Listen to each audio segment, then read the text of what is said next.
Welcome back again on my YouTube channel Literature World. I am Harpreet Singh Brar, UGC NET qualified from district Hanumangarh of Rajasthan state. दोस्तों, आज की हमारी video का title रहेगा Matthew Arnold की लिखी हुई पोइम डोबर बीच। जैसा कि आपको पता है कि मैं आरपीएससी फर्स्ट ग्रेड का जो इंग्लिश का न्यू सिलेबस आया है, जिसका एग्ज़ाम 2026 के अंदर होगा, उसके अकॉर्डिंग लिटरेचर के पोर्शन को कवर कर रहा हूँ। इससे पहले मैं पोइम 8 तक कवर कर चुका हूँ। ये पोइम नंबर 9 रहेगी। सिलेबस में इसका नंबरिंग अलग हो सकती है, क्योंकि बीच में कुछ पोइमें ज़्यादा लेंथ ही आ गई तो उसमें ज़्यादा टाइम लग रहा है। तो मैंने सोचा कि बीच में कोई पहले जो शॉर्ट वीडियोज़ हैं, शॉर्ट पोइम्स हैं, उनको कवर कर लिया जाए। खैर, तो आज की हमारी इस वीडियो की हम शुरुआत करते हैं। डोबर बीच रिटन बाय मैथ्यू अर्नोल्ड।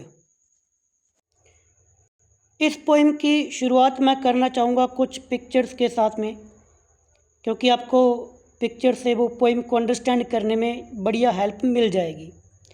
जैसे आप स्क्रीन पर देख पा रहे हो, ये जो छोटे छोटे कंकड़ पत्थर होते हैं, ये पेबल्स होते हैं।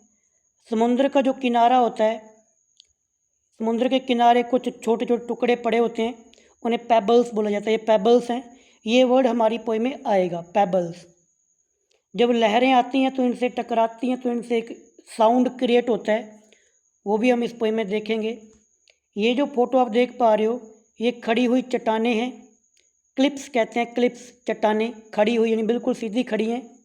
इनसे भी पानी आके, समुद्र का पानी आके टकराता है। ये चांद निकला हुआ है, मून लाइट है इसकी, और मून की लाइट डायरेक्टली समुद्र पर पड़ रही है, उसके किनारों पर पड़ रही है। इसके अलावा एक ये फ़ोटो भी आप देख सकते हो, ये समुद्र का किनारा है, छोटे छोटे कंकड़ पत्थर पड़े हुए हैं। अब मैं आपको रियल मैप पे लेके चलता हूँ, क्योंकि जैसा कि पोइम का नाम है डोबर बीच। बीच आप समझते हो समुद्र का जो किनारा होता है। डोबर एक जगह का नाम है इंग्लैंड के अंदर। आपको लाइव मैप पर ले चलता हूँ, क्योंकि हमें लोकेशन को जानना बहुत ही ज़्यादा ज़रूरी है।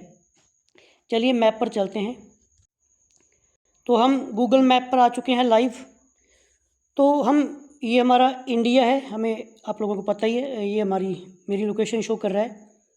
ओके, तो हमें डोबर देखना है। डोबर कहाँ पे है? डोबर आप देखोगे तो जैसे आप इधर जाओगे, ये टर्की आ गया। टर्की के साथ में सीधा पहुँचते हैं इंग्लैंड। ये आपका यूके। मैप में आप देख पा रहे हो यूनाइटेड किंगडम लिखा हुआ है, ये वाला एरिया यूनाइटेड किंगडम यूके। और यूके के जस्ट सामने आपको दिखेगा फ्रांस। ये रहा फ्रांस, ठीक है। ये सामने फ्रांस है, उधर आपका यूके है।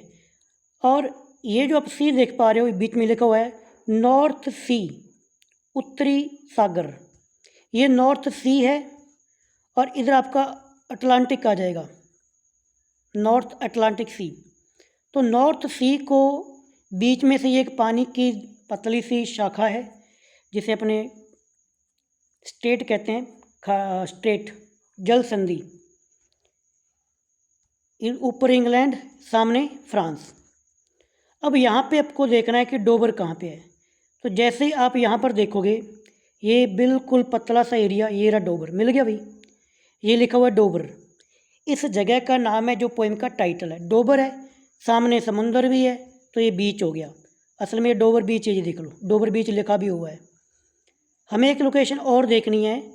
इस डोबर बीच के जस्ट सामने क्या है? डोबर बीच के जैसे हम सामने जाते हैं तो बीच में स्टेट ऑफ डोबर है, डोबर की खाड़ी। इसके जस्ट सामने क्लाइसिस मिलेगा, ये रहा क्लाइसिस। ये फ्रांस के अंदर पड़ता है। तो हमारे जो पोइट हैं डोबर बीच पर हनीमून मनाने के लिए गए थे 1851 के अंदर, 1851 के अंदर। डोबर बीच पर वो खड़े हुए हैं, सामने इनके क्लाइसिस है फ्रांस का। आपको इनके क्लाइसिस में भी एक पोर्ट है, वहाँ पर आपको कुछ फ़ोटो वगैरह लेने के लिए एक जगह पड़ती है, जैसे कि आप अभी देखोगे। Just wait.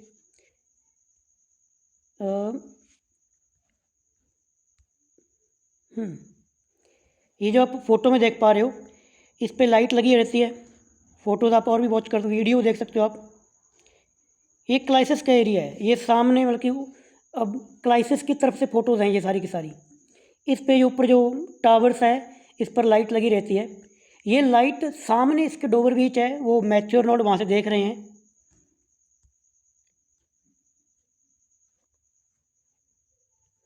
अब जैसे हम हमारे वाला एरिया देखते हैं, यहाँ पे हमारे मैथ्यू अर्नोल्ड रुके हुए हैं, जस्ट इसके सामने ये डोवर बीच है। इसके सामने डोवर बीच पर हम क्लिक करेंगे। डोवर बीच, ये डोवर बीच का एरिया खुल के आ चुका है। यहाँ पर ये देख पा रहे हो, ये यूके की खड़ी हुई चट्टानें हैं। ये डोवर बीच का पूरा एरिया, ये देखो अब सामने खड़ी हुई चट्टानें, क्योंकि इनकी पोइम के अंदर बात होगी कि खड़ी हुई चट्टानें। तो यहाँ पर होटल्स वगैरह हैं, इनके अंदर कहीं पे मैथ्यू अर्नोल्ड उस टाइम पे रुके हुए थे, हनीमून मनाने के लिए आए थे। ये एक बैकग्राउंड और सेटिंग आपको दिख रही है पोइम की, यानी कि इस डोबर बीच पर मैथ्यू अर्नोल्ड रुके हुए हैं। सामने इनके क्लाइसिस नामक जगह पड़ती है फ्रांस की।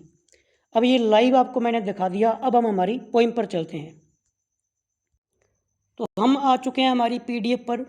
इस पीडीएफ के अंदर जो भी मैटर है वो मैंने कहाँ से लिया, इसके लिए मैंने सोर्स यूज़ किया विकिपीडिया का, और काफ़ी रिसर्च पेपर को पढ़ा जो मेरे को ऑनलाइन यूट्यूब और गूगल पर मिले। उनको डिटेल के अंदर स्टडी करने के बाद में ये एक पीडीएफ रेडी की। पीडीएफ के अंदर कईयों को होता है कि हमें पहले पता चल जाए कि इस पोइम में आप क्या टीच करवाओगे, कैसे करवाओगे। हर एक पॉइंट मैं इसके अंदर क्रिटिकली एनालिसिस करूँगा इस पोइम का। बेसिक इन्फॉर्मेशन, रिटन कब लिखा गया, पब्लिश कब करवाई गई, टाइप क्या है, प्लेस क्या है, किसको एड्रेस किया गया, setting, tone, metre, theme, mood, फिर इसका बैकग्राउंड क्या है, कॉन्टेक्स्ट क्या है, वो इमेजरी का जो यूज़ हुआ, साउंड का यूज़ हुआ, मेजर थीम इसके क्या हैं, tone, mood shift, critical view point, फिर इनकी लाइन बाय लाइन एक्सप्लेनेशन, फिर लास्ट के अंदर कंक्लूज़न। यानी कि ये सारे का सारा वीडियो थोड़ी सी लेंथ बन सकती है, इसके लिए सॉरी, क्योंकि आपको सारे का सारा मटेरियल एक ही वीडियो के अंदर चाहिए तो वीडियो लेंथी बनेगी। अब जिसको शॉर्ट वीडियो देखनी है वो कहीं से और विजिट कर सकता है, नो प्रॉब्लम। खैर, अब आपको रहेगा कि सर ये पीडीएफ कहाँ पे मिलेगी, तो इसके लिए आपको इसी वीडियो के नीचे टेलीग्राम का लिंक मिल जाएगा डिस्क्रिप्शन के अंदर, लिटरेचर वर्ड। स्क्रीन पर आप देख पा रहे हो लिटरेचर वर्ड, ये मेरा टेलीग्राम चैनल है, इसको आप ज्वाइन कर सकते हो। फ्री ऑफ कॉस्ट पीडीएफ मैं यहाँ पे अपलोड कर देता हूँ। और भी जो हमारे काम की पॉइंट जैसे कि करंट अफेयर की पीडीएफ वगैरह वो आपको इस चैनल पर मिलती रहती है। ठीक है, तो आप इस टेलीग्राम को आप ज्वाइन कर सकते हो। स्क्रीन पर शो हो रही है आपको मेरी फेसबुक आईडी ब्रारदीप लिरिक्स, और ये है इंस्टाग्राम आईडी। आप मेरे को यहाँ पर फॉलो कर सकते हो। आपकी कोई इंक्वायरी है then you can contact me here, आप डायरेक्टली मैसेज करके पूछ सकते हो। बाकी की पोएमें आपको इसी चैनल की प्लेलिस्ट में मिल जाएंगी। आरपीएससी फर्स्ट ग्रेड नाम से प्लेलिस्ट बनी हुई है, वहाँ पर मैं बाकी पोएम्स को ऑलरेडी लिस्ट बना चुका हूँ। लिटरेरी मूवमेंट्स हो गए, पीरियड हो गए और फॉर्म्स हो गई, ये भी मैंने ऑलरेडी कंप्लीट किए हुए हैं, आप इनको भी वॉच कर सकते हो। तो चलिए दोस्तों, अब बिल्कुल बातें फालतू की नहीं करेंगे। आपसे ज़्यादा टेंशन मेरे को रहती है कि वीडियो लेंथी ना बने, क्योंकि मैं यहाँ पे कोई लाइव नहीं हूँ, रिकॉर्डेड वीडियोज़ हैं। खैर, हमारी पोइम है डोवर बीच, मैथ्यू अर्नोल्ड। बेसिक इन्फॉर्मेशन की बात करते हैं। पोइम का टाइटल डोवर बीच आपको बता ही दिया कि एक प्लेस को रिप्रेजेंट करता है। आपको जगह मैंने मैप पर लाइव दिखा दी। अबाउट पोइट की जब हम बात करते हैं तो पोइट इसके मैथ्यू अर्नोल्ड हैं। इनके बारे में इस पोइम को समझने के लिए हमें थोड़ा सा जानना ज़रूरी है। जिनका बर्थ हुआ था 1822 के अंदर और डेथ हुई थी 1888 के अंदर। He was an English poet and cultural critic. अब सर ये क्यों बता रहे हो, क्योंकि कई बार ना हमें कईयों को तो ये नहीं पता होता कि ये इंग्लिश पोइट हैं, अमेरिकन है, अफ्रीकन है, इंडियन है। भाई लिटरेचर बहुत अलग अलग कंट्रीज़ में लिखा जा रहा है, तो ये आपके एक इंग्लिश पोइट हैं, इंग्लैंड के हैं। दूसरा पॉइंट इसके अंदर लिखा हुआ है, he is often describe as a sage writer. Sage writer, sage यानी साधु, ऐसे राइटर जो लोगों को टीच करते हैं, एडवाइस देते हैं, और सोसाइटी के अंदर जो मॉरली और कल्चरल वीकनेस आई है उसको लेकर सोसाइटी की आलोचना करते हैं। ये लाइन इसलिए इम्पोर्टेंट है कि इस लाइन से आप ये समझ लो कि इस पोइम के अंदर कुछ ऐसा ही है। मैथ्यू अर्नोल्ड जो 19th सेंचुरी का जो वर्ड था, विक्टोरियन एज, इंडस्ट्रियलाइजेशन आ चुका था, लोग पदार्थवादी हो चुके थे, स्पिरिचुअलिटी और रिलीजियस जो फेथ है वो ख़त्म हो चुका था, उसको लेकर ही ये पोइम लिखी गई है कि लोगों के अंदर धार्मिक विश्वास खत्म हो चुका है, पदार्थवादी लोग बन चुके हैं। तो इस पोइम के जरिए भी ये हमें एक लेसन टीच करवा रहे हैं, एडवाइस दे रहे हैं और सोसाइटी की आलोचना कर रहे हैं। मैथ्यू अर्नोल्ड की बाकी पोइट्री में आपको कुछ ऐसी ही देखने को मिलेगी। His poetry express theme of, इनकी पोइट्री का थीम क्या रहता है? Spiritual doubt, moral reflection and human isolation, making him one of the most significant voices of the Victorian age. Victorian age के अंदर जो नैतिकता का पतन हुआ, उसको थीम बनाकर जो पोएमें लिखी वो थे आपके मैथ्यू अर्नोल्ड। इनके नोटेबल वर्क, हमारी पोएम से कोई लेना देना नहीं है, बट इसके जरिए आपको थोड़ा सा मैथ्यू अर्नोल्ड की जानकारी रहेगी। इनका वर्क डोबर बीच हम पढ़ रहे हैं, Scholar Gipsy, Sohrab and Rustum. Sohrab and Rustum आपका चलता है हरियाणा के अंदर HPSC PGT के अंदर और असिस्टेंट प्रोफेसर के अंदर। थायरोसिस आप पढ़ते हो एलर्जी के अंदर, पेस्टोरल एलर्जी के 3 नाम आते हैं, उसके अंदर ये थायरोसिस भी आप पढ़ते हो। Culture and anarchy, literature and dogma, the study of poetry, ये इनके मैथ्यू अर्नोल्ड के मोस्ट नोटेबल वर्क हैं। इस पोइम को लिखा कब गया? ये सारी की सारी फैक्चुअल इन्फॉर्मेशन है, कुछ समझाने का होता नहीं, जस्ट फैक्ट होते हैं, समझाया जाता है इसकी लाइनों को एक्सप्लेन करने के लिए। इस पोइम को लिखा गया 1851 के अंदर, रेड कलर से हाईलाइट किया हुआ है, ड्यूरिंग हनीमून। जैसे मैंने आपको बताया था कि डोबर बीच पर वो हनीमून मनाने के लिए गए थे, तब इस पोइम को लिखा था। बट विकिपीडिया का आर्टिकल ये कहता है कि कुछ ऐसे सर्वाइविंग नोट्स मिले हैं जो ये बताते हैं कि इसकी कंपोजिशन की स्टार्टिंग 1849 में शुरू हो चुकी थी, बट फिर भी वो डेट को लेते हैं तो वो 51 ही बताते हैं। तो आपको याद रखना है कि इसकी जो डेट है, लिखा कब गया, तो 1851 के अंदर। 1850 के अंदर क्या हुआ था मेरे को बताएंगे। एक हिंट है कि आपको किसी रोमांटिक एज वाले राइटर की, पोइट की डेथ हुई थी 1850 के अंदर। अब लिख लिया, लिखने के बाद में पब्लिकेशन, तो इस पोइम को पब्लिश करवाया गया 1867 के अंदर, न्यू पोइम्स नामक पोइट्री कलेक्शन के अंदर। लिखा 1851 के अंदर और पब्लिकेशन इसका हुआ 1867 के अंदर, न्यू पोइम्स के अंदर। टाइप, ये एक लिरिक पोइम है, ड्रामेटिक मोनोलॉग है और कन्वर्सेशनल पोइम है। कन्वर्सेशनल पोइम क्या होती है? जब मैंने आपको विलियम वर्ड्सवर्थ की टिंटन एबे को स्टडी किया था, उसके अंदर ख़ास तौर से बिल्कुल डिटेल के अंदर एक्सप्लेन किया था, तो आप वहाँ पे जाके देख सकते हो। ड्रामेटिक मोनोलॉग इसलिए क्योंकि इसमें एक साइलेंट लिसनर है, इनकी खुद की वाइफ। लिरिक इसलिए क्योंकि इसके अंदर मीटर का यूज़ किया गया है, लूज मीटर यूज़ किया गया है, आयम्बिक पेंटामीटर, बट लूज के अंदर, मतलब बिल्कुल फुली नहीं है। पैलेस, डोबर, शी शोर मैंने आपको दिखाई दिया, कैंट नामक डिस्ट्रिक्ट पड़ता है इंग्लैंड के अंदर, वहाँ पर डोबर नामक स्थान है। और उसके सामने फेसिंग क्लाइसिस फ्रांस, यानी कि डोबर नामक जगह है, उसके सामने क्या है? फ्रांस का क्लाइसिस। ये आपको मैंने मैप पर दिखाया था। अब कई लोगों को तो ये चीज़ समझ नहीं आती कि भाई डोबर क्या है, क्लाइसिस क्या है, तो मैप से आपको ईजिली समझ में तो आ चुका होगा ना। मैथ्यू अर्नोल्ड डोबर बीच पर रुके हुए हैं। एड्रेस करते हैं क्योंकि हनीमून पर गए हैं, तो उनके साथ उनकी पत्नी थी, पत्नी का नाम फ्रांसिस लूसी विटमैन। इन अपनी पत्नी को ये पोइम एड्रेस है, उनकी पत्नी को। सेटिंग, इस पोइम की सेटिंग क्या रहेगी, कहाँ कहाँ पर ये सीन दिखाए जाएंगे? सीन इसके अंदर आएंगे night time, view of the काम सी, रात का सीन है, शांत समुंदर, मून लाइट। फोटो के अंदर मैंने आपको इसलिए दिखाई थी, वो एक समुंदर था, रात थी, मूनलाइट थी, क्लिफ चट्टानें थी, एंड साउंड ऑफ वेव्स, तो लहरें जब आके टकराती है तो उनका साउंड। वाह क्या ब्यूटीफुल सीन है, क्योंकि इसका पहला स्टैंजा ब्यूटीफुल ही है। टोन को, अच्छा जैसे ये पोइम ना 4 स्टैंजा के अंदर लिखी गई है, तो वैसे वैसे इसकी टोन भी शिफ्ट होती है। स्टार्टिंग के अंदर जब टोन देखोगे तो काम, बिल्कुल शांत, उसके बाद में सैड, सैड के बाद में फिलोसफिकल और ट्रेजिक एंड दिखाया है, क्योंकि अंत में तो युद्ध लड़ा जा रहा है, ऐसा कुछ सीन आ जाएगा। बीच में सैडनेस दिखाई देगी, स्टार्टिंग के अंदर बिल्कुल कामनेस, शांति दिखाई देगी। मीटर, इस पोएम को ब्लैंक वर्स के अंदर लिखा गया है। ब्लैंक वर्स का मतलब होता है कि राइमिंग स्कीम तो नहीं मिलेगी बट मीटर मिलेगा, और ज़्यादातर आयम्बिक पेंटामीटर, बट इसके अंदर लूज आयम्बिक पेंटामीटर का यूज़ किया गया है। 4 इरेगुलर स्टैंजाज हैं, 37 लाइन्स हैं, 37 लाइन्स हैं टोटल, 4 स्टैंजाज हैं। इरेगुलर है यानी कि लाइनें फिक्स नहीं है, पहले के अंदर 14 है, फिर 6 है, फिर 8 है और लास्ट में 9 है, टोटल 37। ये इसका मीटर कह लो, स्ट्रक्चर कह लो, फॉर्म कह लो। थीम की बात करें तो इसका थीम तो आपको 3rd स्टैंजा में जाके मिलता है। इसका मोस्ट हाईलाइटेड जो थीम है ना, वो है loss of faith.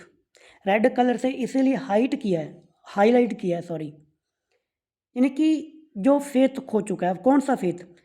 Victorian age के अंदर जब इंडस्ट्री आ चुकी थी और साइंस अपनी प्रोग्रेस पे था, तो लोगों का जो धर्म के प्रति, रिलीजन के प्रति, आध्यात्मिकता के प्रति जो फेथ था वो अब नहीं रहा।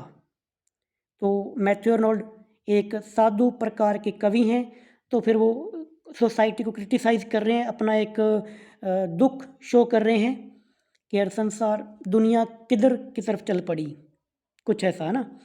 ह्यूमन मिजरी दिखाई गई है, कॉन्फ्लिक्ट है बिटवीन रिलीजन और साइंस, साइंस और रिलीजन के अंदर इस कॉन्फ्लिक्ट, और नीड फॉर लव कि प्यार की ज़रूरत को दिखाया गया है। मूड इसके अंदर मेलंकली यानी कि सैड, रिफ्लेक्टिव वर्ड बहुत बार आता है। रिफ्लेक्टिव होता है जब आप किसी पास्ट पर विचार करते हो कि यार पहले कुछ ऐसा था, वो होता है रिफ्लेक्ट करना, पीछे की तरफ लौटना।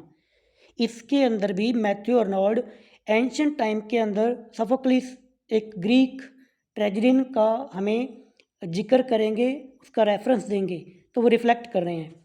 स्पिरिचुअल डिस्पायर है, आध्यात्मिक निराशा, विद ए फेंट होप, जिसमें फेंट होप है, कोई आशा तो नहीं है बट फेंट है। इन लव, लव के अंदर भी धुंधली धुंधली आशा है। स्पिरिचुअल डिस्पायर है, डिस्पायर निराशा। तो ये हमारा एक क्या था, सॉरी स्टार्टिंग के अंदर तो हमने बेसिक इन्फॉर्मेशन देख ली। अब इसमें कोई प्रॉब्लम नहीं है, इसको तो आपको रट्टा ही लगाना पड़ेगा।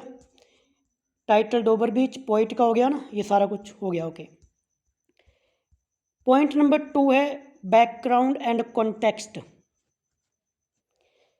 बैकग्राउंड का मतलब ही ये होता है कि भाई पोइम जब लिखी गई तो पोइट के दिमाग में क्या था, ऐसे कौन से हालात थे जिसकी वजह से पोइम लिखी गई। अगर आपको ये चीज़ पता चल जाए तो आप पोइम को अच्छे से रिलेट कर पाते हो। एक होती है just line to line summary को सुन लेना, बट फिर आप रिलेट नहीं कर पाते। आपको समरी याद रहती है बट जैसे कोई एक अंडरस्टैंडिंग वाला क्वेश्चन बनता है तो आपको समझ नहीं आता कि अब इसका जवाब क्या दें। इसलिए बैकग्राउंड जानना बहुत ही ज़्यादा ज़रूरी होता है। तो पहला पॉइंट है the poem reflect the Victorian crisis of faith. Red colour से हाईलाइट इसलिए किया है, ये जो विक्टोरियन क्राइसिस है ऑफ फेथ, जो फेथ की क्राइस आई विक्टोरियन एज के अंदर। विक्टोरियन एज जब भी पढ़ते हो आपको इंडस्ट्री दिखाई देती है, साइंस दिखाई देती है, तो उस टाइम जो लोगों के अंदर, मैंने अभी आपको पहले बोला था, आध्यात्मिकता और धार्मिकता और नैतिकता का जो पतन हो गया, उसे हम विक्टोरियन क्राइसिस ऑफ फेथ के नाम से जानते हैं लिटरेचर के अंदर। बस वही इसके अंदर दिखाया गया मैथ्यू आर्नोल्ड की इस पोइम के अंदर। When people begin losing belief in religion due to science and industrial progress. दूसरा पॉइंट इसके अंदर ये है, आर्नोल्ड जो कि एक विक्टोरियन मोरलिस्ट हैं। मोरलिस्ट वो होता है जो मोरालिटी सिखाता है, नैतिकता का पाठ पढ़ाता है। इन्होंने देखा, सा society becoming materialistic and spiritually empty. इन्होंने देखा कि सोसाइटी पदार्थवादी बनती जा रही है और स्पिरिचुअलिटी तो लोगों के अंदर ख़त्म हो गई है। तो ये भी इसके पीछे का एक बैकग्राउंड था। तीसरा पॉइंट ये है कि डोबर बीच जो इसके अंदर दिखाया गया है वो सिंबलाइज, एक सिंबल के रूप में यूज़ किया गया है, जो रिप्रेजेंट करता है लॉस ऑफ स्पिरिचुअलिटी सर्टेनिटी, यानी कि कोई निश्चितता नहीं है। 4 number point, he wrote it while on honeymoon. ये पोइम मैथ्यू आर्नोल्ड ने हनीमून के टाइम पे लिखी थी, बट इसकी टोन फिर भी सैड है। अब हनीमून पर तो बंदे को रोमांटिक होना चाहिए, बट इसकी टोन जो वो सैड है, जो शो करती है कि भले ही आप रोमांटिक मूड के अंदर हो चाहे प्यार के अंदर हो, बट जो स्पिरिचुअल जो लोनलीनेस है ना, उसको नहीं छुपा सकते। तो बंदे को हनीमून पर जाकर भी फिलॉसफी नज़र आ रही थी कि यार दुनिया किधर की तरफ चल पड़ी। वो एक पंजाबी के अंदर सॉन्ग है ना, आके वेख ना बाबा नानक होए, दुनिया तुरी किधर नू जांदी, ये संसार किधर चल पड़ा। अब बात करते हैं इमेजरी की। सॉरी भाई, मैं पंजाबी फैमिली से बिलोंग करता हूँ। कुछ वर्ड अगर टोन, कुछ वर्ड सही से प्रोनाउंस ना कर पाऊँ तो उसके लिए sorry. Imagery and sound, imagery का यूज़ हुआ है, साउंड का यूज़ हुआ है। विजुअल इमेजरी आप देखोगे जब सीन आएगा कि चांद की रोशनी समुद्र पर पड़ रही है और खड़ी हुई चट्टानें, इमेज का मतलब होता है कि आपने कोई लाइन पढ़ी और दिमाग में एक इमेज क्रिएट हो गई, वो होती है इमेजरी। अब वो अगर आपको विजुअल हो गई तो विजुअल इमेजरी, और कोई साउंड आपको ऐसे अंदर दिमाग में साउंड की आवाज़ क्रिएट हो गई तो आपकी ऑडिटरी इमेजरी होती है। तो शांत समंदर में जो चांद की लाइट पड़ रही है वो एक विजुअल इमेजरी है। क्लिफ्स ऑफ इंग्लैंड स्टैंड, ये विजुअल इमेजरी है। ऑडिटरी इमेजरी के अंदर आप देखोगे ग्रेटिंग रोर, ये वर्ड यही से समझ लो। समंदर की लहरें जब आके किनारे पर टकराती हैं डोबर बीच पे, तो वहाँ पर वो मिट्टी तो कम है, वहाँ पर जितनी बीचेस है ना मोस्टली वहाँ पर सैंड है ही नहीं, पेबल्स हैं। पेबल्स मैंने आपको स्टार्टिंग में दिखाए, छोटे छोटे कंकड़ पत्थर, उनसे आके लहरें टकराती हैं और साउंड क्रिएट होता है। वो उसको उसने ग्रेटिंग रोर कहा, एक कर्कश सी आवाज़। तो ये ऑडियो वाली इमेजरी हो गई। विड्रॉइंग रोर, विड्रॉ होता है निकाल लेना, पीछे हटता हुआ, रोर यानी कि दहाड़, तो ये भी आपको वहाँ पर एक ऑडिटरी इमेजरी है। ऑरल भी एक प्रकार की ऑडिटरी इमेज होती है, जैसे कि sound of waves reflect the rhythm of thoughts, slow steady mournful, लहरों के पानी की जो साउंड है। मेजर थीम इस पोइम के अंदर क्या है, इस पोइम के अंदर भाई जैसे वहाँ पे शॉर्ट में बात की थी ना ऊपर, लॉस ऑफ फेथ जो इसका सेंट्रल आइडिया भी है। The retreat of religion in modern age, की मॉडर्न एज के अंदर धार्मिकता का कैसे पतन हो गया। Science versus religion Victorian age में ज़्यादातर देखने को मिलती है। साइंस वीकेंड ट्रेडिशनल बिलीफ, जो हमारे ट्रेडिशनल बिलीफ थे उनको साइंस ने कमज़ोर कर दिया। ह्यूमन मिजरी विदाउट, अब जब इंसानों के अंदर फेथ नहीं रहेगा तो जो इंसानों के अंदर जो पर्पसलेस हो गए हैं, उनकी फीलिंग वो दुख दर्द में है, वो यहाँ पे दिखाया गया है। इल्यूजन वर्सेस रियलिटी, दिखने से संसार अलग दिखता है बट गहराई में कुछ और है। World looks beautiful but it spiritually empty, कहते हैं ना कि शहरों के अंदर तड़क भड़क तो बहुत बड़ी है, पत्थरों के शहर के अंदर पत्थरों वाले लोग रहते हैं, देखने से तो बहुत हमने दुनिया को सुंदर बना दिया बट अंदर से तो हम खोखले हो गए। Conflict and cause, modern life is like a battle, आज की दुनिया एक यहाँ पे मेटाफर भी यूज़ करेंगे कि वो आज की दुनिया को एक बैटल फील्ड के रूप में दिखाएंगे, एक ऐसा युद्ध का मैदान जो कन्फ्यूजन और मीनिंगलेस है, पता ही नहीं चलता कि कौन दुश्मन है कौन अपना, लोग एक दूसरे को मारे जा रहे हैं। अब मारने का मतलब कैसे भी लगा लो, चाहे तो आप युद्ध में लगाओ, यहाँ पर मतलब कि ये कह लो कि लोग एक दूसरे को खाए जा रहे हैं, मतलब निकाले जा रहे हैं, धोखाधड़ी चोरी है ना, सब कुछ क्राइम, कितनी कितनी नेगेटिव चीज़ें यहाँ पे हो रही हैं मॉडर्न सोसाइटी के अंदर। टोन एंड मूड, इसको मैं 4 पॉइंट के अंदर डिवाइड करता हूँ।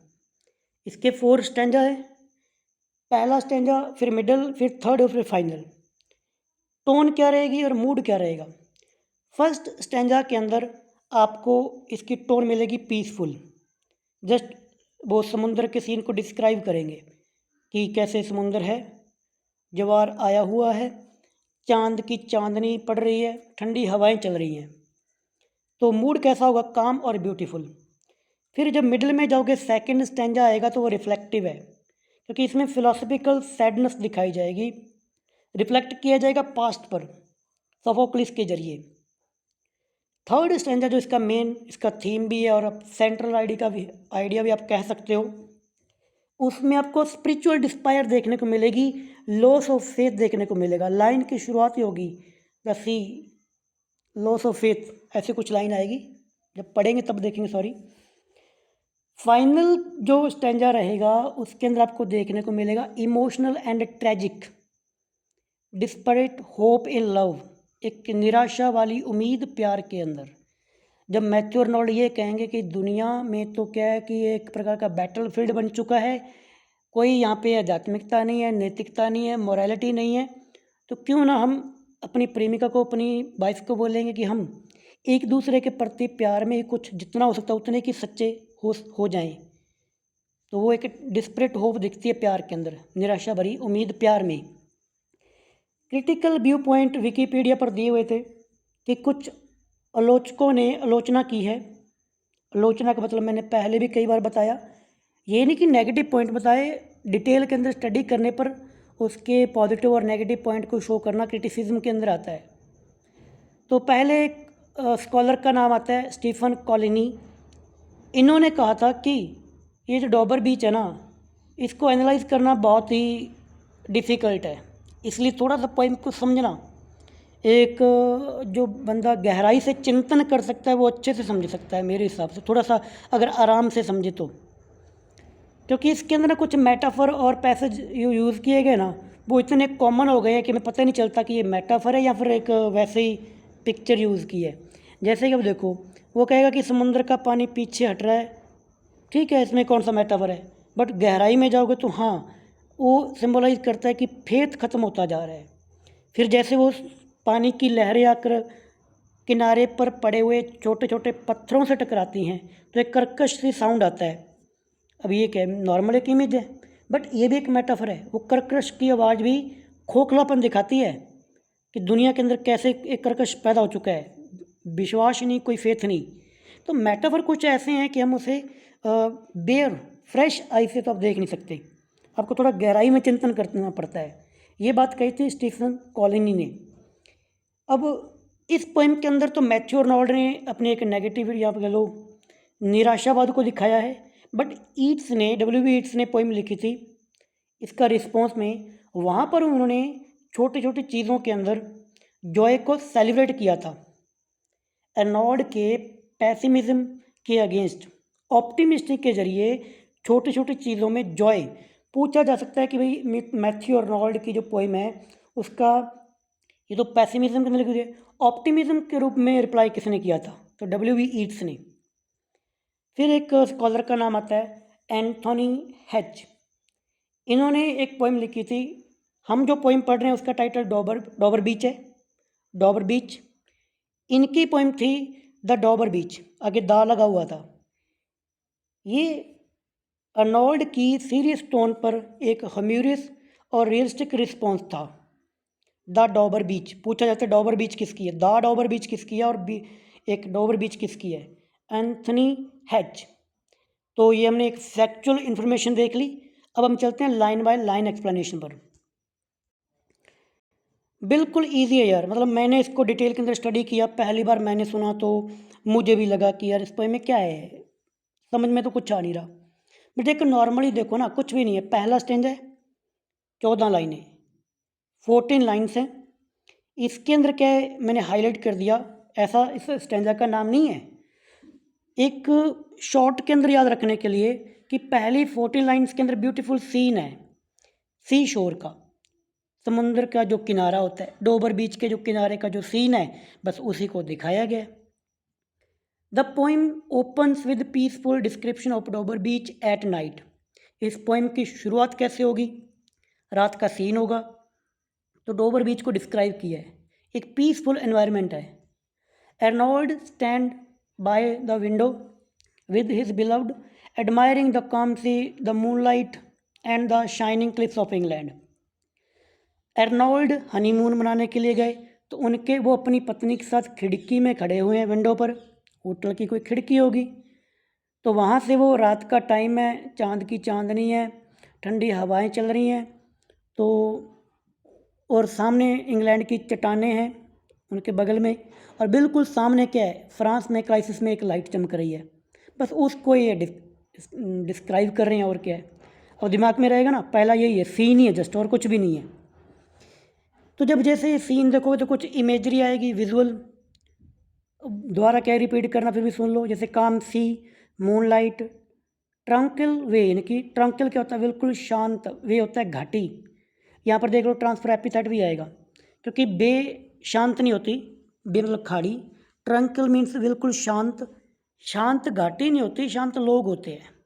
तो ये ट्रांसफर एपिथेट भी वहाँ पर आएगा। अभी से देख लो, क्लिप्स ग्लिमरिंग, जो चट्टानें हैं वो चमक रही हैं, तो चमकती हुई बड़ी बड़ी विशाल चट्टानें, शांत घाटी, चांद की चांदनी, शांत समुंदर।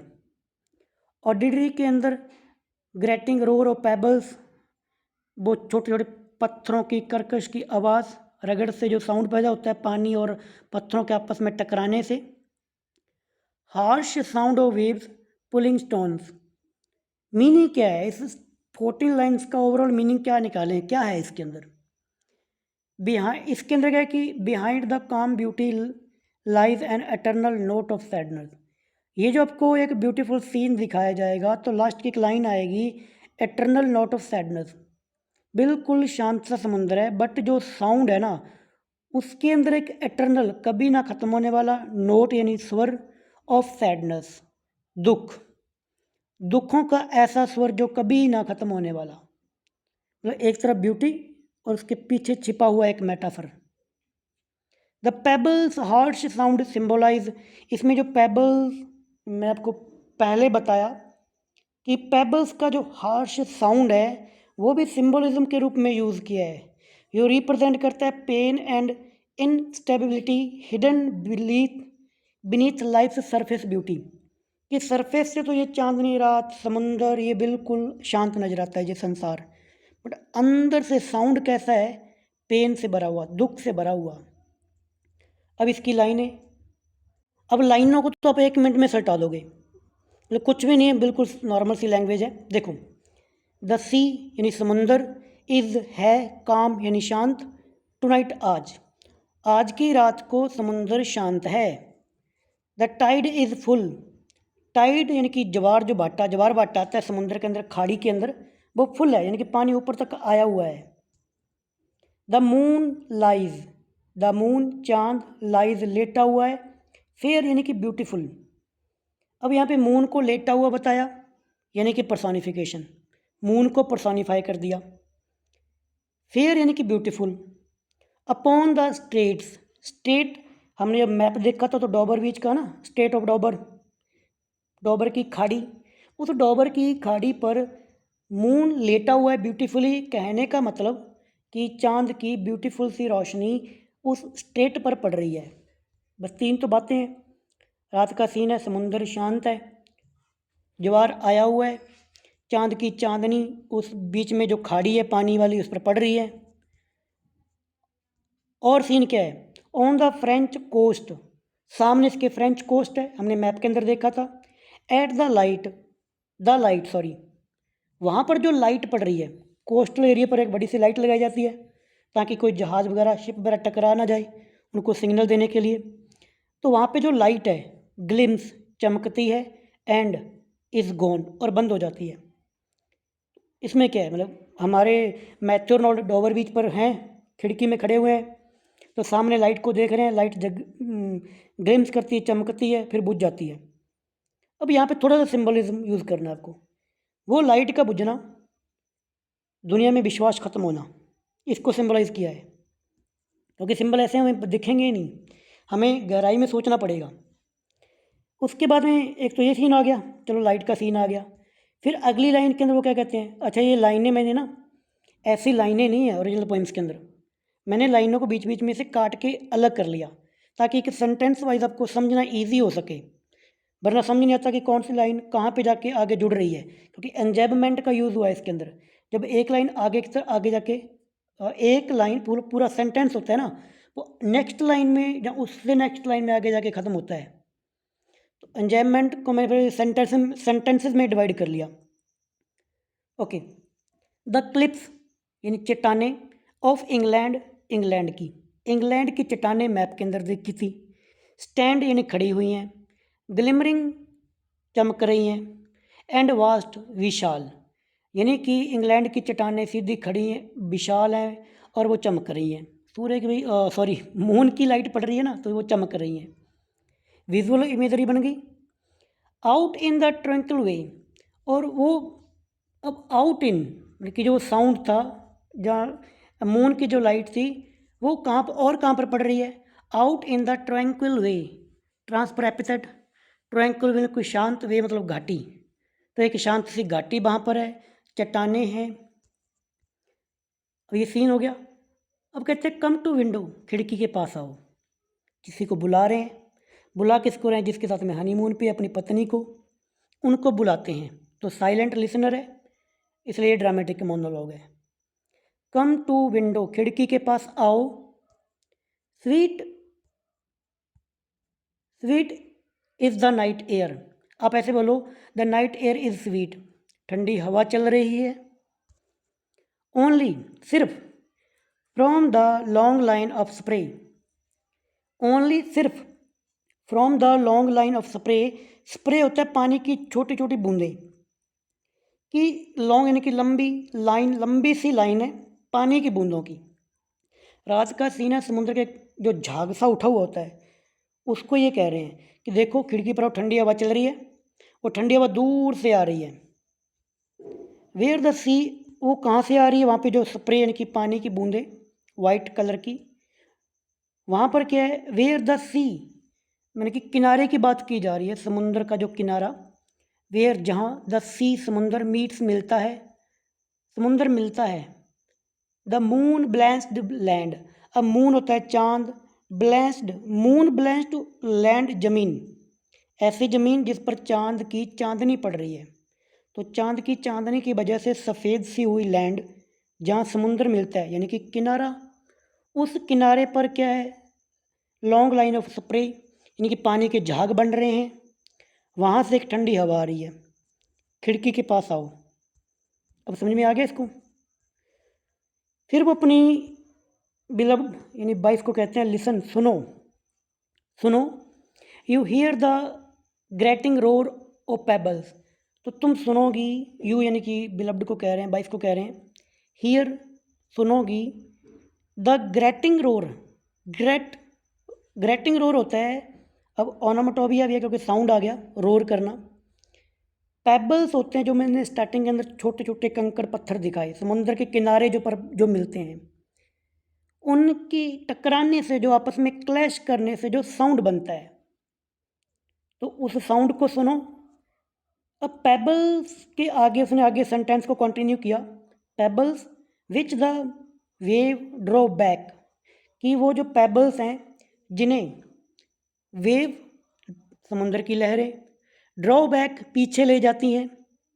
समुद्र की लहरें, पानी आए, फुल खाड़ी के अंदर पानी बढ़ा हुआ है, तो समुद्र की लहर आती है, पत्थरों से टकराती है, छोटे पत्थरों को पीछे ले जाती है, फिर एकदम ज़ोर से आती है और पत्थरों को दूर तक पटकती है, फिर पीछे चली जाती है। मतलब ये कंटिन्यू फ्लो चलता रहता है, लहरों के साथ लहरों का साउंड और किनारे पर पड़े हुए छोटे छोटे पेबल्स का sound. Which the wave draw back and fling, पीछे झटती है, एंड देर रिटर्न, देर आया वेव्स के लिए, तो लहरें जब वापस आती हैं, अप द हाई स्ट्रैंड, तो उन छोटे पत्थरों को और दूर फेंक देती हैं, मतलब पीछे लेके जाती हैं, पीछे फिर जाके हटती हैं, फिर जोर की लहर आती है, उन कंकड़ों को और दूर तक समुद्र के किनारे पर फैला देती हैं। बिगन, शुरू होती हैं, रुकती हैं, देन अगेन बिगन, मतलब कि समुद्र की लहर आती है, थोड़ी रुकती है, फिर पीछे जाती है, फिर दोबारा आती है, तो ये पानी की लहर आगे पीछे आती है, तभी तो वो साउंड क्रिएट हो रहा है ना।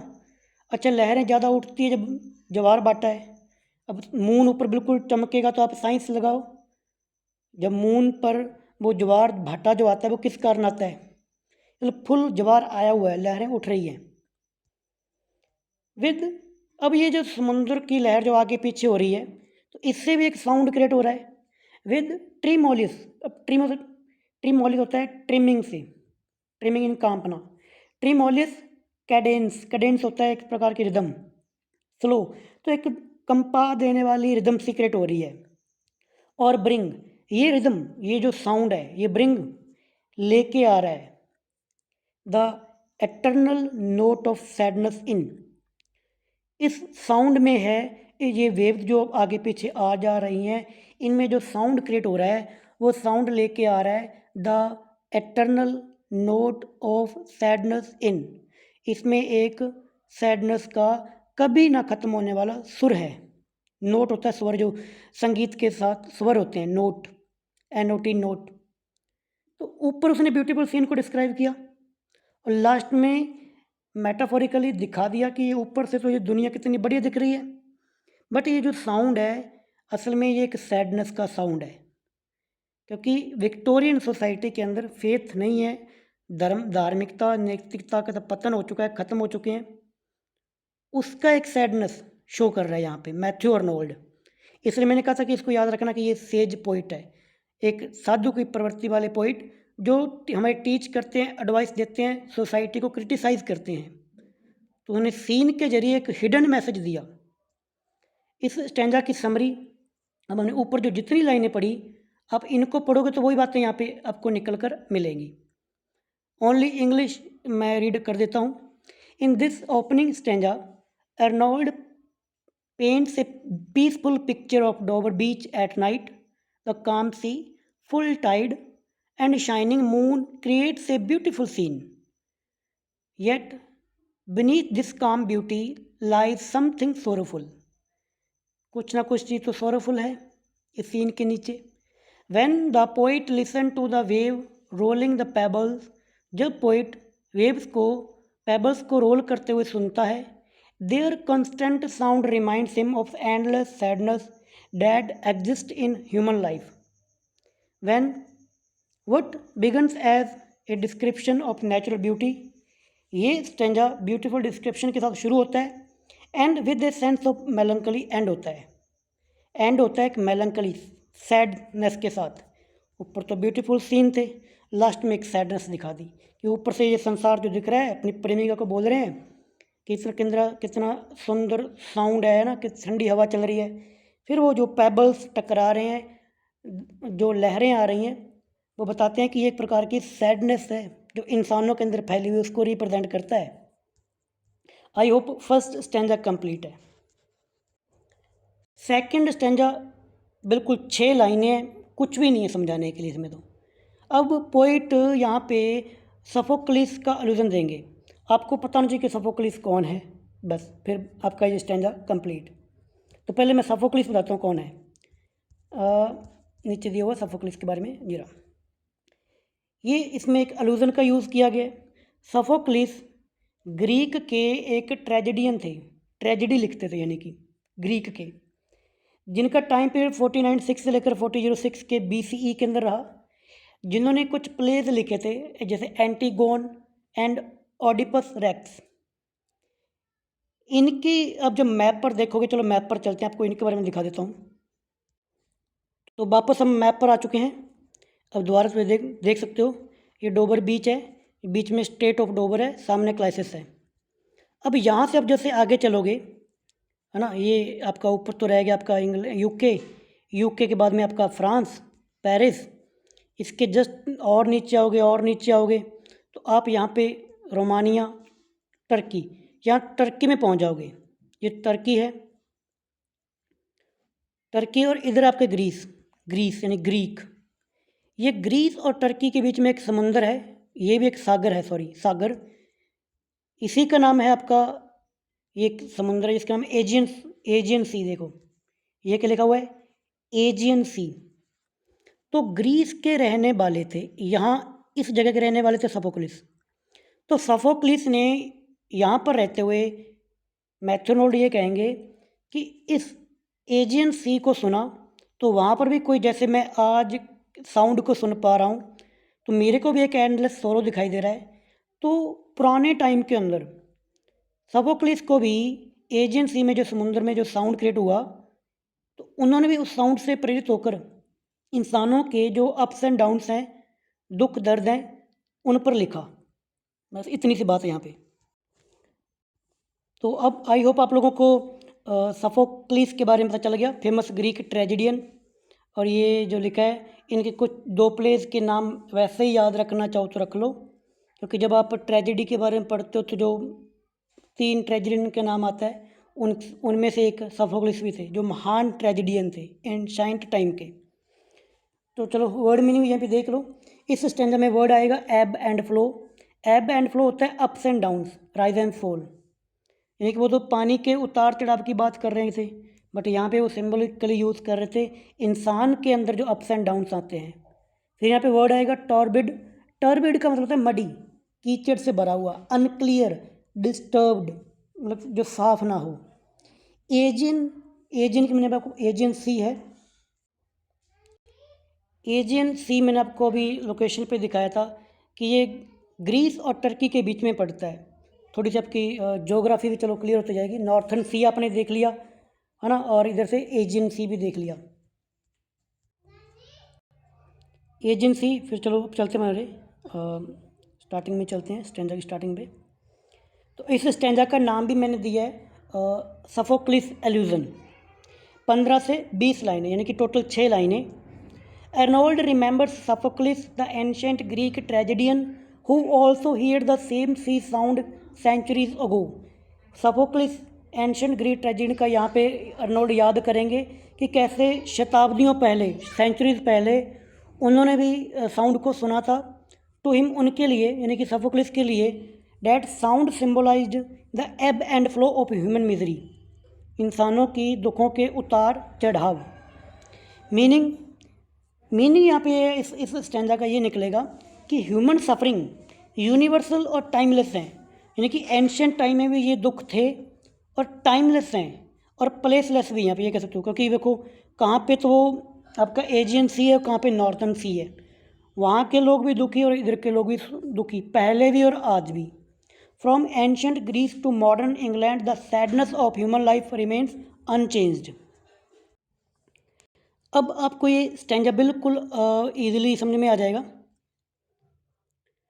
Sophocles long ago heard it on the Aegean. Sophocles ने लॉन्ग, बहुत समय पहले, हियर यानी सुना था, हियर्ड सुना था, इट यानी कि ऐसे ही साउंड को, ऑन द एजियन कि एजियन जो समुंदर था उसके किनारे पर इसी प्रकार का साउंड सुना था।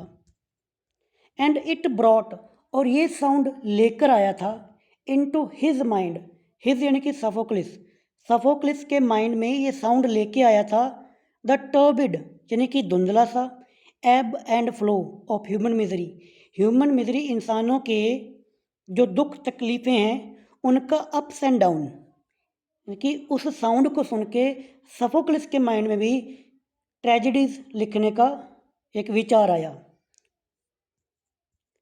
वी, हम, अब वी यानी कि 2 जाने, दूसरा कौन है, इनकी पत्नी।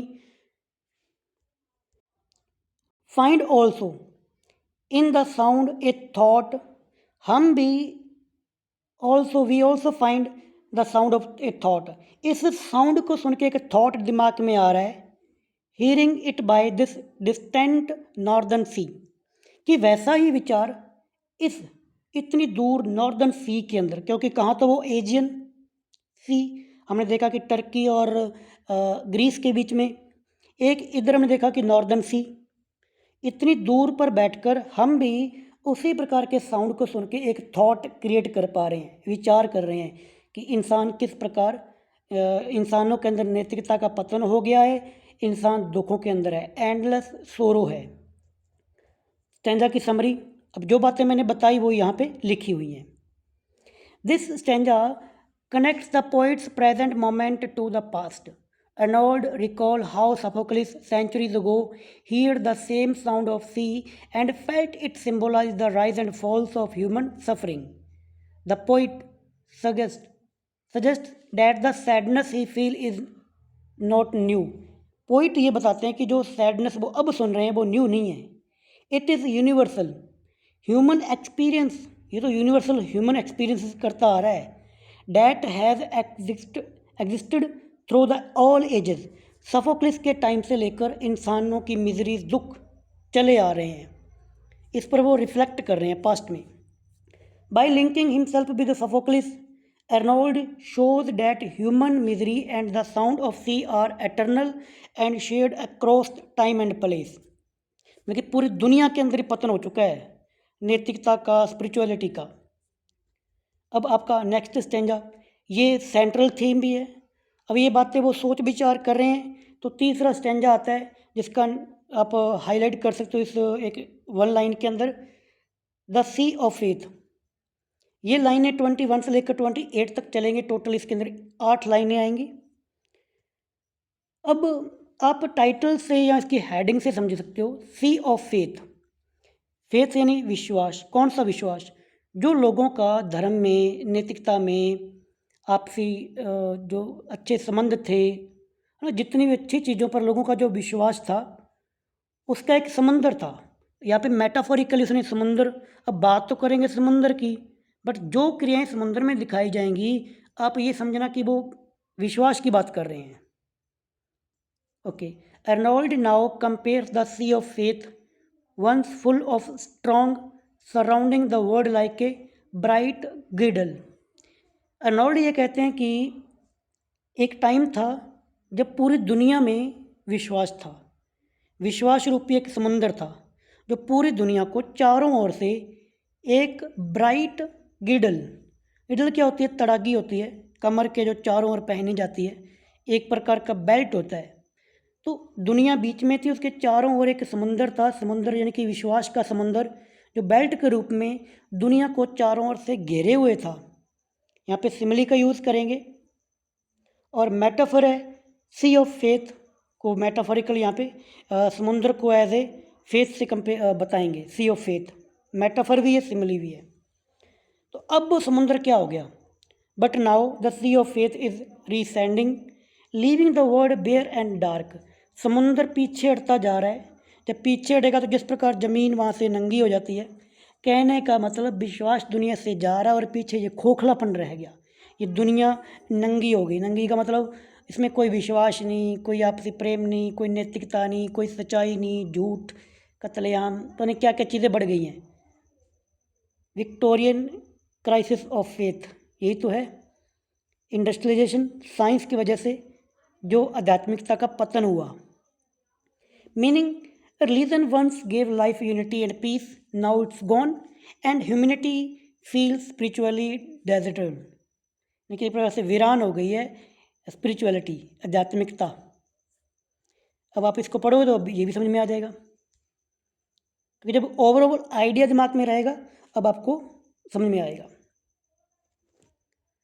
द सी ऑफ फेथ यानी कि समुंदर, विश्वास का समंदर, वॉज वंस जो था, टू यानी कि बहुत मात्रा में, एट द फुल, फुल था। अब समुंदर फुल था यानी कि विश्वास फुल था। एंड राउंड चारों ओर, अर्थ शोर, अर्थ के जो किनारे हैं, ले पड़ा हुआ था, अर्थ के किनारों के चारों ओर पड़ा हुआ था। ले यानी पड़ा हुआ था। अब पढ़ना तो समुंदर को यहाँ पे सी को क्या कर दिया? पर्सोनिफाई। पड़ा हुआ था लाइक यानी कि simile the fold of bright girdle, girdle, girdle होता है ढके हुए, और ग्रिडल मैंने आपको बताया बेल्ट, ब्राइट चमकदार। तो एक चमकदार बेल्ट के रूप में दुनिया के किनारों को चारों ओर से घेरे हुए पड़ा हुआ था, फुल था। कौन? सी ऑफ फेथ। अब इसको मेटाफोरिकली देखो, यानी कि विश्वास पूरी दुनिया में एक टाइम पर बहुत था, चारों दुनिया में चारों तरफ विश्वास ही विश्वास था। अब आगे, बट नाउ अब, आई ओनली हियर, मैं सुन पा रहा हूँ या सुनता हूँ। अब क्या हो गया? अब समुद्र में जो आवाज़ें आ रही हैं, यानी कि विश्वास कैसा हो गया? दोनों को साथ में लेके चलना। बात समुद्र की हो रही है, पर डीप मीनिंग विश्वास। समुद्र से मैं क्या सुन रहा हूँ? इट्स मेलंकली, इसका सैड सॉन्ग, लॉन्ग लंबा सा। विड्रॉइंग रोर, विड्रॉ होता है हटा लेना, निकाल लेना, रोर, विड्रॉइंग रोर, रीट्रीट पीछे हटना, to the breath of the night wind, breath सांस, ऑफ द नाइट विंड, रात की हवा की सांस। तो रात की हवा को भी इसने पर्सोनिफाई कर दिया सांसें देकर। Down the vast edge, down the vast vastly बहुत विशाल, एज किनारा, डियर होता है भाई जो ग्लूमी सा होता है, अंधेरे जैसा। यानी कि अब ये समुद्र कैसा हो गया, मेलंकली, लॉन्ग, विड्रॉइंग पीछे हट रहा है, रिट्रीट, रिट्रीट होता है पीछे हटना, यानी कि विश्वास खत्म हो गया, विश्वास में एक दुख है, लॉन्ग लंबा सा। और इसकी ये यहाँ पे वर्ड आया था ना, विड्रॉइंग रॉड, दहाड़ निकल रही है, withdrawing roar to the breath of night wind, हवा की इस शांत हवा से भी एक दहाड़ें निकल रही हैं, तो जैसे रो रहा है कि ये विश्वास खत्म ही हो गया। तो यहाँ पे सी को तो पर्सोनिफाई भी किया गया, मेटाफर भी यूज़ किया गया, सिमिली का यूज़ भी किया गया है। एंड नेक्ड, तो वो समुद्र जो पीछे हट रहा है, एंड नेक्ड नंगा कर रहा है, शिंगल्स, शिंगल्स छोटे छोटे पत्थर होते हैं, ऑफ द वर्ल्ड, संसार के। अब कहने को तो सिर्फ समुद्र के बारे में बात की है ना, कि समुद्र पीछे हट रहा है, पीछे हटेगा तो समुद्र के किनारे पड़े हुए शिंगल्स जो छोटे छोटे पत्थर होते हैं वो बेर हो जाते हैं, नंगे हो जाते हैं। बट मेटाफोरिकली कहने का मतलब दुनिया से विश्वास चला गया, वो इस स्टैंजा की समरी के अंदर बताया गया है। ये स्टैंजा भी समझ में आ गया, summary soon low. This stanza Arnold makes, इस स्टैंजा में अर्नोल्ड बनाते हैं हिज सेंट्रल आइडिया, ये इसका सेंट्रल आइडिया है, सी ऑफ फेथ, इसमें क्लियर करते हैं। Arnold makes his central idea clear, अपने आइडिया को और क्लियर करते हैं इस स्टैंजा के अंदर। The decline of religious faith in the modern world, ये इनका सेंट्रल आइडिया था। मॉडर्न वर्ल्ड के अंदर जो धार्मिक फेथ का डिक्लाइन आया उसको इसने क्लियर कर दिया। ही इमेजिन, वो कल्पना करते हैं, फेथ एज ए सी, वो फेथ को एज ए समुद्र के रूप में कल्पना करते हैं, जब सिमिली का यूज़ किया। डैट वंस, वो समुंदर, वो विश्वास का समुंदर जो एक बार सराउंडेड द अर्थ, पूरी दुनिया को घेरे हुए था, पूरी दुनिया में विश्वास कायम था, फुल एंड स्ट्रॉन्ग, वो विश्वास फुल था और स्ट्रॉन्ग था, uniting all people in belief, पूरे दुनिया को एक विश्वास में बांध के रखे हुए था, एक बेल्ट के रूप में। नाउ अब, हाउएवर, हालांकि, डेट सी इज रिट्रीटिंग, वो रिट्रीट कर रहा है, यानी कि अब बिखर रहा है। Science, doubt and intellectual change, जो विक्टोरियन एज में आए, साइंस भी आया, डाउट भी आए, इंटेलेक्चुअल भी आया, उन्होंने इस, वो कॉज हैं, वो कारण बने फेथ को फेड करने में, इस संसार से हटाने के। As the sea of faith withdraws, जैसे ही समुद्र में से समुद्र रूपी विश्वास विड्रॉ हो गया, यहाँ से हट गया, it leaves behind a bare lonely and joyless world, तो संसार कैसा हो गया, joyless, lonely and bare. Sea of faith symbol है, symbol of religious belief and spirituality, spiritual unity. Girdle का मैंने आपको मतलब बता दिया, वो बेल्ट होता है, बैंड जैसे बोलते हो, तड़ागी हमारे पंजाबी में कहते हैं तड़ागी। फोल्डल होता है रैप किया हुआ, फोल्डेड किया हुआ अराउंड समथिंग, किसी चीज़ से फोल्ड किया हुआ, रैप लपेटा हुआ। मेलनकली है यहाँ पर एक डीप सैडनेस, सोरो। विड्रॉइंग रोर का यहाँ पे मतलब था fading sound of the reading sound, जो फेड सा एक साउंड आता है रिसीडिंग साउंड का, जब साउंड समुद्र पीछे हटता है या शांत होता है। रिट्रीट का मतलब मूविंग बैक और अभी पीछे हटना। वास्ट एज डियर का मतलब था wide gloomy spaces. Naked shingles का मतलब शिंगल्स, बेयर स्टोनी शोर, पथरीले नगन इलाके, चट्टाने, स्टोन्स, जो कि सिंबल ऑफ फेथलेस और एक्सपोज्ड वर्ड, जो वर्ड को एक्सपोज कर रहे हैं। मेटाफर था सी ऑफ फेथ, इसका सी ऑफ समुद्र को एज ए मेटाफर यूज़ किया, जिसका रियल मतलब है रिलीजियस बिलीफ, जो धार्मिक विश्वास थे दुनिया में। पर्सोनिफिकेशन, यहाँ पे फेथ को भी पर्सोनिफाई किया गया, समुद्र को तो किया कि जो पीछे हट रहा है ना, दुनिया के चारों ओर पड़ा हुआ था, वो विश्वास की तो बात कर रहा है। तो यहाँ पे फेथ को भी डिस्क्राइब किया है एज ए मूविंग और रिट्रीटिंग। लास्ट स्टैंजा, टोटल 9 लाइनें हैं। अब इसका जैसे टाइटल है, अब ये संसार की बातें कर ली, अब यहाँ पे अर्नोल्ड कहेंगे, इसका जैसे टाइटल एक कोर आइडिया बना, द अपील ऑफ लव।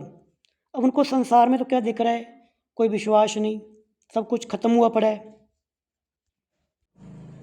तो एक तरफ तो ऐसी दुनिया जिसमें कोई विश्वास नहीं है, सब कुछ खत्म हो चुका है, तो एक अपील करते हैं लव से, प्यार से। तो लाइन 29 से लेकर 37, Arnold now turn to his beloved, अब अपनी प्रेमिका अपनी वाइफ को, एपोस्ट्रॉफी का यूज़ भी होगा, उनको उसकी तरफ टर्न करते हैं। He says the only thing left in this dark world is true love, वो कहेंगे इस दुनिया में जो बचा है ना वो एक प्यार ही है, सच्चा प्यार। द वर्ल्ड लुक्स ब्यूटीफुल, उनको वो कहेंगे कि ये जो संसार जो दिखने में ब्यूटीफुल है, न्यू है, बट एक्चुअली में यहाँ पे कोई जॉय नहीं है, कोई फेथ नहीं है, कोई पीस नहीं है। He compare life to a dark battlefield, फिर वो इस दुनिया को कंपेयर करेंगे बैटल फील्ड के जरिए, मेटाफर भी आएगा। वो कहेंगे इस प्रकार का एक युद्ध का मैदान बन चुका है ये दुनिया, जहाँ पर इग्नोरेंट आर्मीज़ हैं, इग्नोरेंट जिनको पता ही नहीं, क्लैश बाय नाइट, और आपस में लड़ रहे हैं, मतलब पता ही नहीं दुश्मन कौन है अपना कौन है, एक दूसरे को नुकसान पहुंचा रहे हैं ये दुनियादार, ये लोग। मीनिंग ये है कि since faith and certainty are gone, क्योंकि इस दुनिया से फेथ और सर्टेनिटी यानी कि निश्चित तो कोई चीज़ है ही नहीं ना, अपना बेगाना कौन है, कोई निश्चित नहीं है भाई, आज कोई अच्छा है कल बुरा हो जाए, बुरा कब अच्छा हो जाए, कोई निश्चितता नहीं है, श्योरिटी नहीं है, क्योंकि ये चीज़ें यहाँ पे चली गई हैं। Love is the only hope, अब प्यार एक उम्मीद है, that gives meaning and stability to life, प्यार के सहारे हम आपस में मिल के रह सकते हैं और दुनिया में तो कुछ है ही नहीं। अब आप अच्छे से इसको भी समझ जाओगे। तो पोइट कहते हैं love let's us be true to one another, love यहाँ पे लव नहीं है, लव यहाँ पे उनकी वाइफ है, कि प्रेमिका, मेरी वाइफ, सॉरी मैं वापस से प्रेमिका निकलता है भाई। Love let's be true to one another, कि चलो एक दूसरे के प्रति सच्चे बनते हैं, सच्चे होते हैं।